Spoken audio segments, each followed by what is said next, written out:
মোমবাতি জ্বালালেন কি নিয়ে এবং কি প্রতিবাদ জানাচ্ছেন যদি একটু বলেন।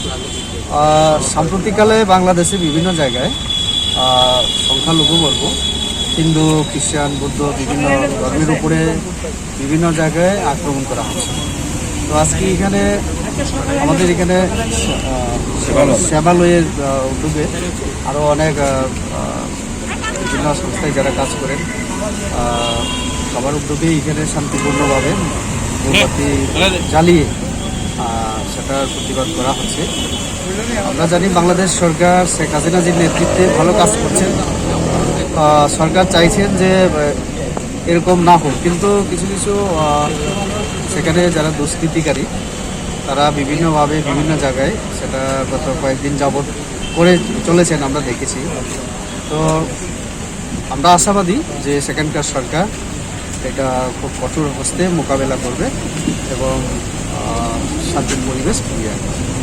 দেখুন, দাবি যে কোনো মানুষের উপরে অন্যায় করা, এইভাবে অত্যাচার ঠিক না। তো ওই দেশের সরকারও চাইছেন না সেটা। কাজে এটা দুই দেশের আমাদের প্রধানমন্ত্রী এবং সরকারের মধ্যে এটা নিশ্চয়ই আলোচনা হবে। এবং আমরা দেখেছি ইতিমধ্যেই বাংলাদেশের সরকারও তাদের যে বিভিন্ন মন্ত্রী থেকে শুরু করে সরকারের তরফ থেকে পরিষ্কার কথা বলা হচ্ছে যে কাউকে ছাড়া হবে না। তো কাজেই আমরা আশাবাদী যে আমাদের এখান থেকে আমি দেখেছি আমাদের সিএমও কথা বলেছেন, আমাদের কেন্দ্রীয় নেতৃত্বরাও সরকারের যারা তারাও এটা বিশেষ গুরুত্ব সহকারেই ব্যাপারটা দেখছেন। তো আমরা আশাবাদী এটা খুব অতি শীঘ্র সমস্যার সমাধান হয়ে যাবে। ঠিক আছে।